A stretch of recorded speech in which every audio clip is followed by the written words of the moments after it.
प्रधानमंत्री नरेंद्र मोदी जी इतनी जल्दबाजी में थे, बांदा बुंदेलखंड वाले इस चंक में तो बुरा हाल है। किसी भी चीज की जल्दबाजी आपको समस्या में डालती है। योगी आदित्यनाथ के सारे कारिंदे पूरे घेरे में हैं।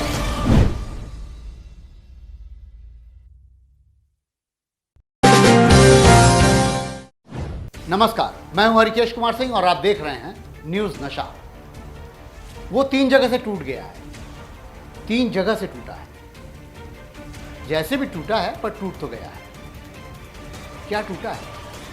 टूटा वो है जिस पर आप पूरी रफ्तार से गुजरते हैं और आपको टूटने की खबर नहीं है।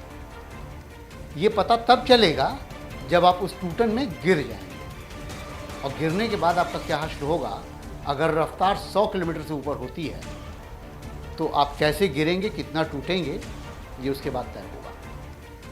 क्या टूटा क्या है समझ तो गए हैं। टूटी सड़क है। सड़क कोई सामान्य सड़क नहीं टूटी, वो सड़क टूटी है जिसका उद्घाटन अभी अभी प्रधानमंत्री नरेंद्र मोदी, योगी आदित्यनाथ इन लोगों ने मिलकर किया, काफी लाव लश्कर के साथ किया। और वो सड़क है बांदा बुंदेलखंड एक्सप्रेसवे। बुंदेलखंड एक्सप्रेसवे में खर्च हुए हैं 14,000 करोड़ लगभग। दूरी है 296 किलोमीटर। बड़े बड़े दावे थे और दावे ये थे कि इससे शानदार एक्सप्रेसवे बन ही नहीं सकता था। लखनऊ एक्सप्रेसवे बना था करीब 15,000 करोड़ का, 309 किलोमीटर, जिसकी बाद में लागत लगभग 13,500 करोड़ के आसपास आई।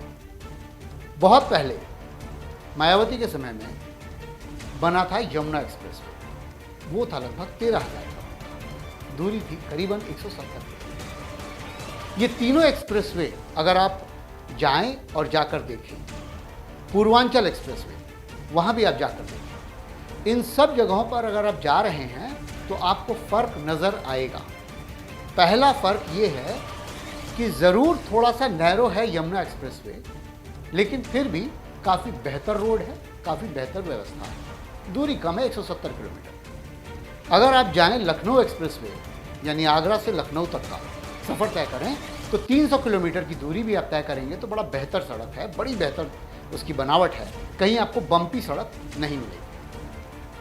लेकिन जैसे ही आप पूर्वांचल एक्सप्रेसवे पे जाएंगे आपको बहुत जगह बम्पी सड़क मिलेगी, खासकर आजमगढ़ और गाजीपुर वाले चंक पर। लेकिन बांदा बुंदेलखंड वाले इस चंक में तो बुरा हाल है।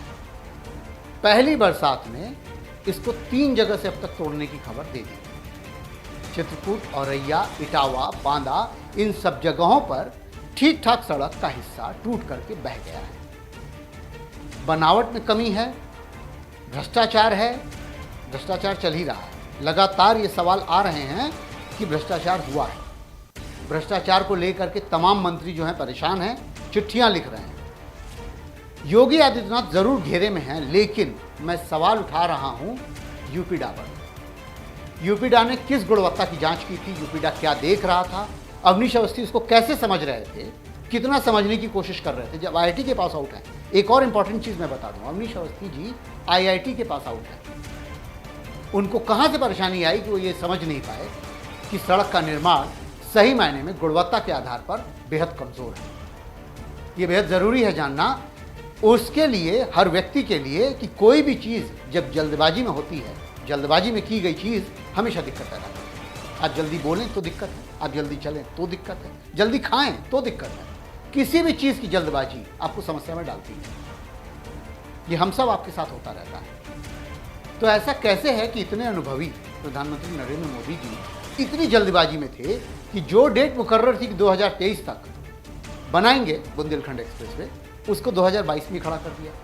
फिर बात आई कि उसको नवंबर के लास्ट तक कंप्लीट करेंगे तो जुलाई में ही कंप्लीट कर दिया।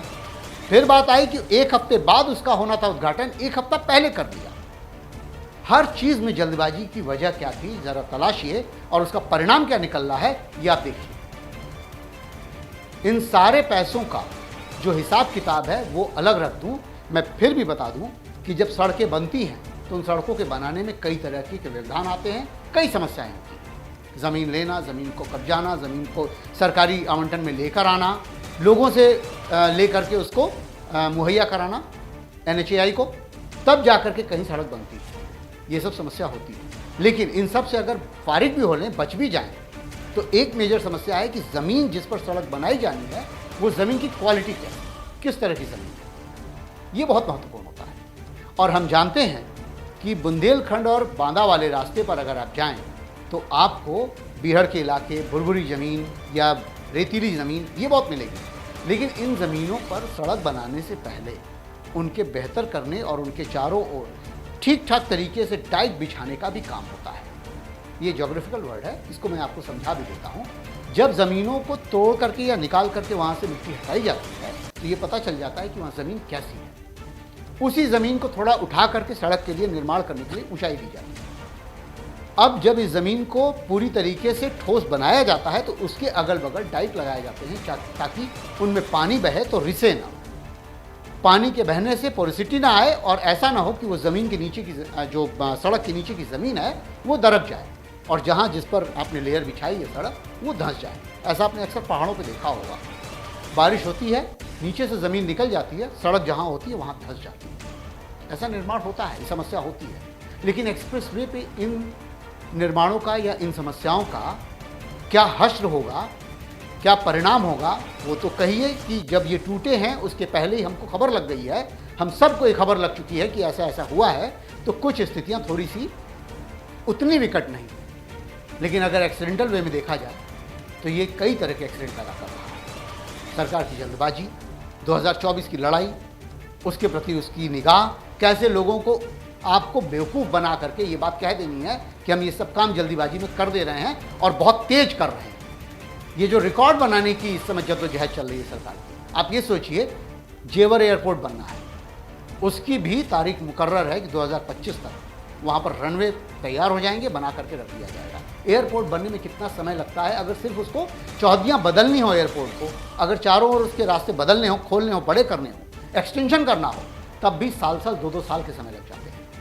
तो नए एकदम नवीन एयरपोर्ट जिसका ऑरा कम से कम वैश्विक स्तर का बनाना है, उसको हल्के फुल्के में आप मत लीजिए, जहाँ पर 1-2 नहीं 800 प्लेनों को खड़ा करने के लिए ऐसी दशा दिशा चलाई जा रही है। इतनी प्लेनें वहाँ से उड़ेंगी और आएंगी जाएंगी। जिस एयरपोर्ट पर करीबन 70 प्लेन एट ए टाइम रहने हैं, आप उसकी स्थिति को समझिए कि वहाँ पर अगर रनवे जल्दबाजी में बनाए गए तो कैसी परिस्थितियाँ पैदा होंगी। तो इन सब परिस्थितियों से बचने के लिए ये ज़रूरी है कि काम को ठोक बजाकर किया जाए। एक और महत्वपूर्ण बात, सड़क बनाते समय ये बेहद ज़रूरी होता है कि जो निर्माण में लगा हुआ सामग्री है उसकी भी गुणवत्ता की जांच की जाए। सड़कें यूं ही नहीं बना करती हैं, सड़कें बनने और उसके बनाए जाने के पीछे बहुत सारे कारण होते हैं, क्योंकि आप इंफ्रास्ट्रक्चर दे रहे होते हैं देश को। और जब ये खबरें आ रही हों कि बुंदेलखंड एक्सप्रेसवे जो अभी हाल में बना, उसको 3-3 जगह से ये महसूस किया जा रहा है कि वो टूट कर निकल गई है, बह गया है वो हिस्सा,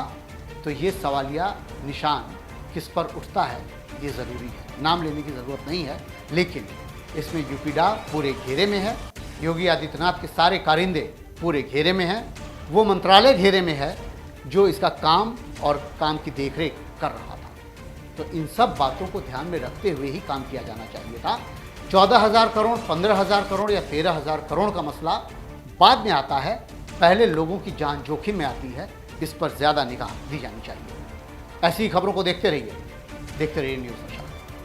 और आप हमसे जुड़े रहने के लिए सब्सक्राइब करें YouTube पर, फॉलो करें Twitter पर और लाइक करें Facebook पर। और ज्यादा जानकारी के लिए आपको टाइप करना होगा सिर्फ न्यूज़ नशा।